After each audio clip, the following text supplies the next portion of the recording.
Kitab 2 Raja-Raja. Sesudah Ahab mati, maka memberontaklah Moab terhadap Israel.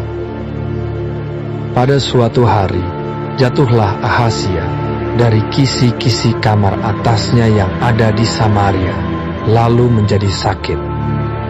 Kemudian dikirimnyalah utusan-utusan dengan pesan, "Pergilah, mintalah petunjuk kepada Baal Zebub, Allah di Ekron. Apakah aku akan sembuh dari penyakit ini?" Tetapi berfirmanlah malaikat Tuhan kepada Elia, orang Tisbe itu, "Bangunlah, berangkatlah menemui utusan-utusan Raja Samaria, dan katakan kepada mereka, apakah tidak ada Allah di Israel, sehingga kamu ini pergi untuk meminta petunjuk kepada Baal Zebub, Allah di Ekron. Sebab itu, beginilah firman Tuhan, engkau tidak akan bangun lagi dari tempat tidur di mana engkau berbaring, sebab engkau pasti akan mati." Lalu pergilah Elia. Sesudah utusan-utusan itu kembali kepada raja, berkatalah ia kepada mereka, "Mengapa kamu kembali?" Jawab mereka kepadanya, "Ada seorang datang menemui kami dan berkata kepada kami, pergilah, kembalilah kepada raja yang telah menyuruh kamu, dan katakanlah kepadanya, beginilah firman Tuhan, apakah tidak ada Allah di Israel, sehingga engkau menyuruh meminta petunjuk kepada Baal Zebub, Allah di Ekron? Sebab itu, engkau tidak akan bangun lagi dari tempat tidur di mana engkau berbaring, sebab engkau pasti akan mati." Lalu bertanyalah ia kepada mereka, "Bagaimanakah rupa orang yang telah datang menemui kamu itu dan mengatakan perkataan ini kepadamu?" Jawab mereka kepadanya, "Seorang yang memakai pakaian bulu dan ikat pinggang kulit terikat pada pinggangnya." Maka berkatalah ia, "Itu Elia, orang Tisbe." Sesudah itu disuruhnyalah kepada Elia seorang perwira dengan ke-50 anak buahnya. Orang itu naik menjumpai Elia yang sedang duduk di atas puncak bukit. Berkatalah orang itu kepadanya, "Hai abdi Allah, raja bertitah, turunlah." Tetapi Elia menjawab, katanya kepada perwira itu, "Kalau benar aku abdi Allah, biarlah turun api dari langit memakan engkau habis dengan ke-50 anak buahmu." Maka turunlah api dari langit memakan dia habis dengan ke-50 anak buahnya.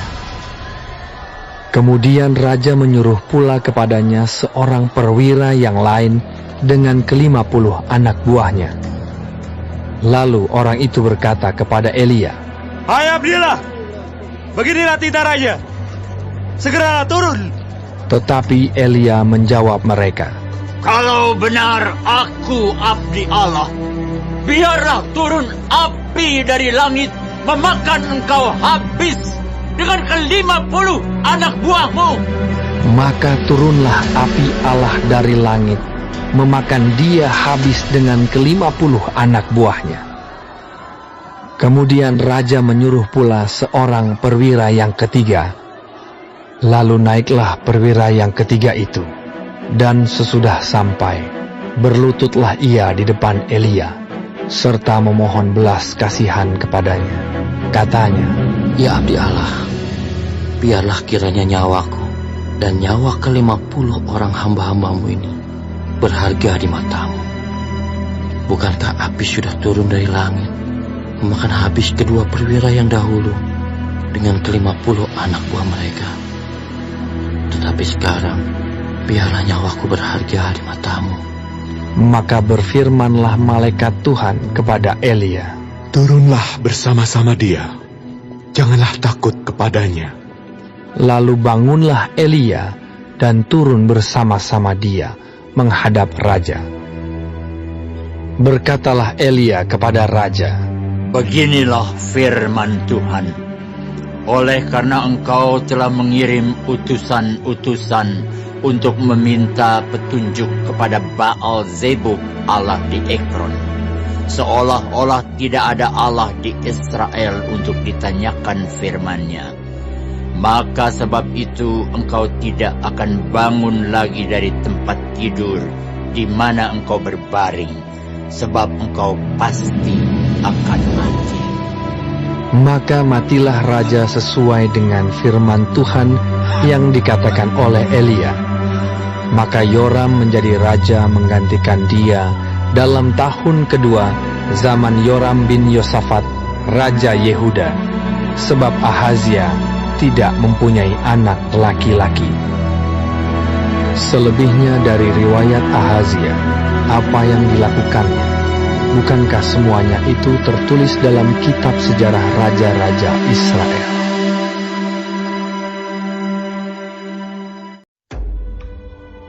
Menjelang saatnya Tuhan hendak menaikkan Elia ke sorga dalam angin badai, Elia dan Elisa sedang berjalan dari Gilgal. Berkatalah Elia kepada Elisa, Baiklah tinggal di sini, sebab Tuhan menyuruh aku ke Betel. Tetapi Elisa menjawab, Demi Tuhan yang hidup, dan demi hidupmu sendiri, sesungguhnya aku tidak akan meninggalkan engkau. Lalu pergilah mereka ke Betel.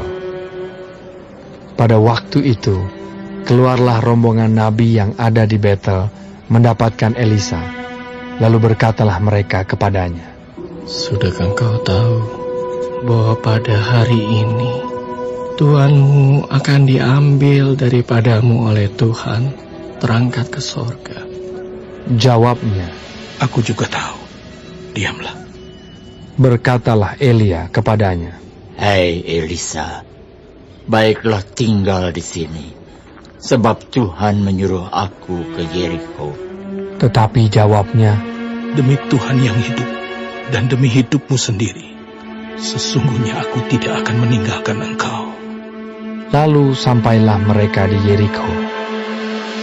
Pada waktu itu, mendekatlah rombongan nabi yang ada di Yeriko kepada Elisa serta berkata kepadanya, Sudahkah engkau tahu bahwa pada hari ini Tuhanmu akan diambil daripadamu oleh Tuhan, terangkat ke sorga? Jawabnya, Aku juga tahu. Diamlah. berkatalah Elia kepadanya, Baiklah tinggal di sini, sebab Tuhan menyuruh aku ke sungai Yordan. Jawabnya, Demi Tuhan yang hidup, dan demi hidupmu sendiri, sesungguhnya aku tidak akan meninggalkan engkau. lalu berjalanlah keduanya.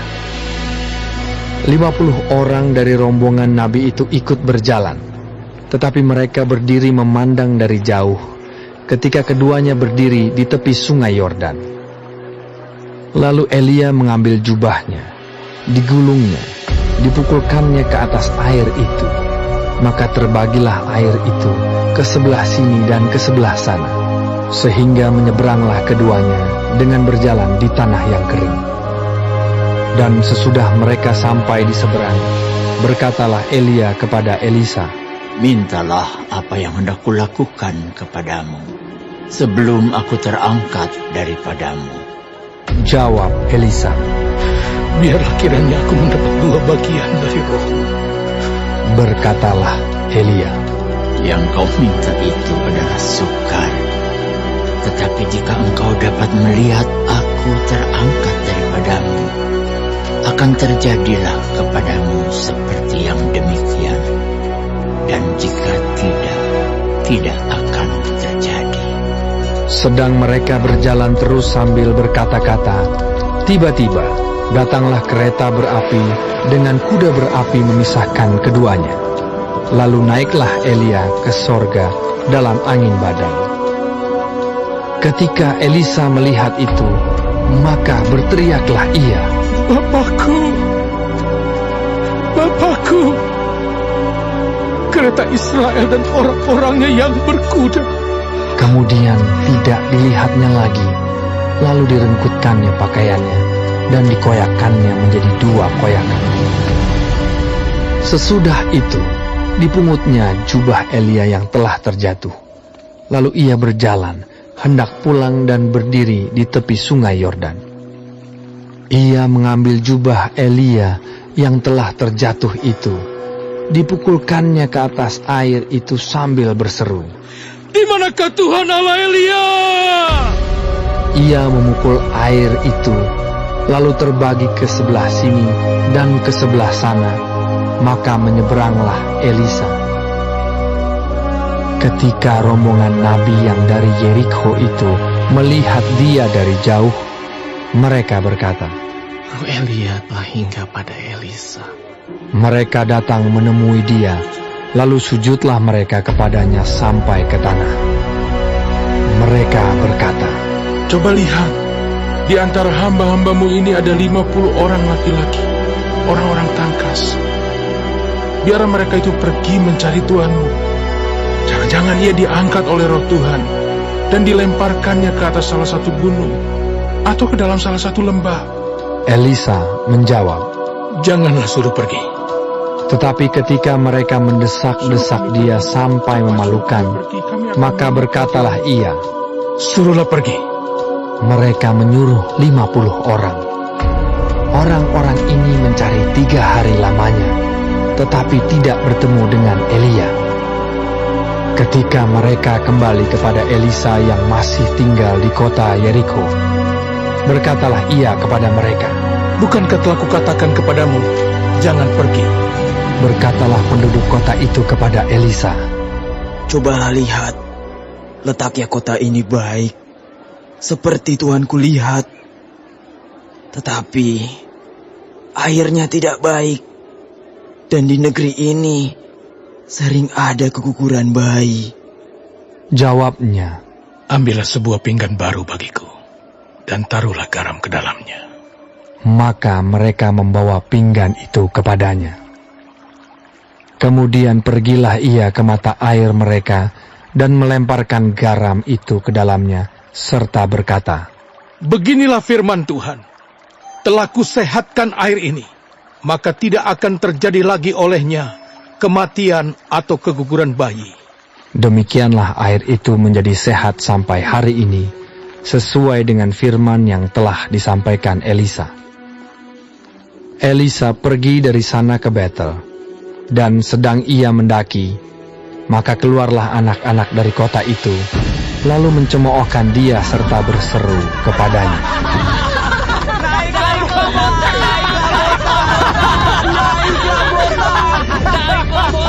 Lalu berpalinglah ia ke belakang, dan ketika ia melihat mereka, dikutuknyalah mereka demi nama Tuhan. Maka keluarlah 2 ekor beruang dari hutan, lalu mencabik-cabik dari mereka 42 orang anak. Dari sana pergilah ia ke Gunung Karmel, dan dari sana pula kembalilah ia ke Samaria.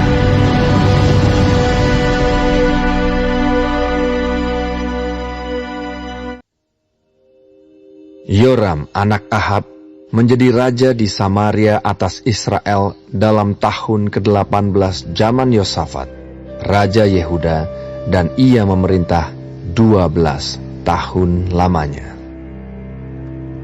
Ia melakukan apa yang jahat di mata Tuhan, tetapi bukan seperti ayahnya dan seperti ibunya. Ia menjauhkan tugu berhala Baal yang didirikan ayahnya. Namun demikian, ia masih berpaut kepada dosa Yerobeam bin Nebat yang mengakibatkan orang Israel berdosa pula. Ia tidak menjauhinya. Mesa Raja Moab adalah seorang peternak domba. Sebagai upeti, ia membayar kepada Raja Israel 100.000 anak domba dan bulu dari 100.000 domba jantan. Tetapi segera sesudah Ahab mati, memberontaklah Raja Moab terhadap Raja Israel. Keluarlah Raja Yoram pada waktu itu dari Samaria, Lalu ia memeriksa barisan seluruh orang Israel. Selanjutnya ia menyuruh orang kepada Yosafat, Raja Yehuda, dengan pesan, Raja Moab telah memberontak terhadap aku. Maukah engkau bersama-sama aku berperang melawan Moab? Jawabnya, Aku akan maju. Kita sama-sama, aku dan engkau, rakyatku dan rakyatmu, kudaku dan kudamu. Lagi ia bertanya. Melalui jalan manakah kita akan maju? Jawabnya, Melalui padang gurun Edom. maka berjalanlah Raja Israel dan Raja Yehuda dan Raja Edom. Tetapi sesudah mereka berkeliling 7 hari perjalanan jauhnya, maka tidak terdapat air untuk tentara dan untuk hewan yang mengikuti mereka. Lalu berkatalah Raja Israel, Wahai, Tuhan telah memanggil ketiga raja ini untuk menyerahkan mereka ke dalam tangan Moab. tetapi bertanyalah Yosafat, Tidak adakah di sini seorang nabi Tuhan, supaya dengan perantaranya kita meminta petunjuk Tuhan? Lalu salah seorang pegawai Raja Israel menjawab, katanya, Di sini ada Elisa bin Safat yang dahulu melayani Elia. Berkatalah Yosafat. Memang padanya ada firman Tuhan. Sesudah itu pergilah Raja Israel dan Yosafat dan Raja Edom kepada Elisa. Tetapi berkatalah Elisa kepada Raja Israel, Apakah urusanku dengan engkau? Pergilah kepada para nabi ayahmu dan kepada para nabi ibumu. Jawab Raja Israel kepadanya, Jangan begitu, sebab Tuhan memanggil ketiga raja ini untuk menyerahkan mereka ke dalam tangan orang Moab. Berkatalah Elisa, Demi Tuhan semesta alam yang hidup, yang di hadapannya aku menjadi pelayan. Jika tidak karena Yosafat, Raja Yehuda, maka sesungguhnya aku ini tidak akan memandang dan melihat kepadamu. Maka sekarang, jemputlah bagiku seorang pemetik kecapi. pada waktu pemetik kecapi itu bermain kecapi, maka kekuasaan Tuhan meliputi dia. Kemudian berkatalah ia, Beginilah firman Tuhan. Biarlah di lembah ini dibuat parit-parit. Sebab beginilah firman Tuhan. Kamu tidak akan mendapat angin dan hujan. Namun lembah ini akan penuh dengan air. Sehingga kamu serta ternak sembelihan dan hewan pengangkut dapat minum. Dan itu pun adalah perkara ringan di mata Tuhan. Juga orang Moab akan diserahkannya ke dalam tanganmu.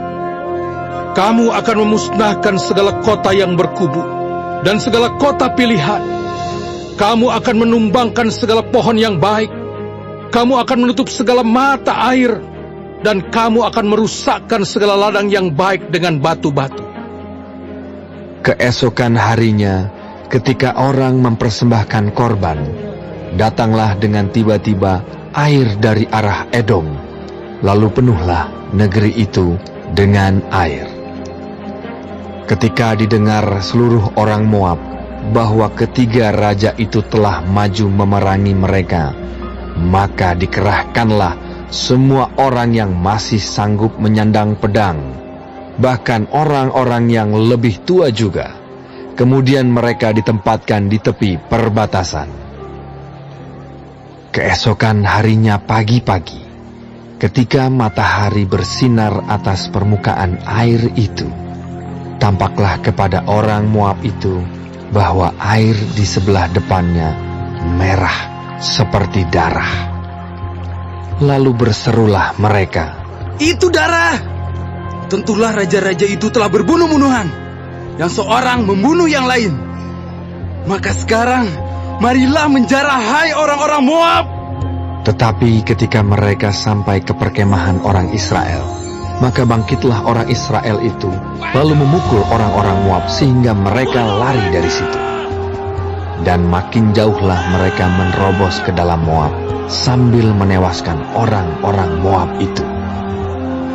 Mereka meruntuhkan kota-kota dan menutupi setiap ladang yang baik dengan batu, karena setiap orang melemparkan batu ke atasnya. Mereka menutup segala mata air dan menumbangkan segala pohon yang baik.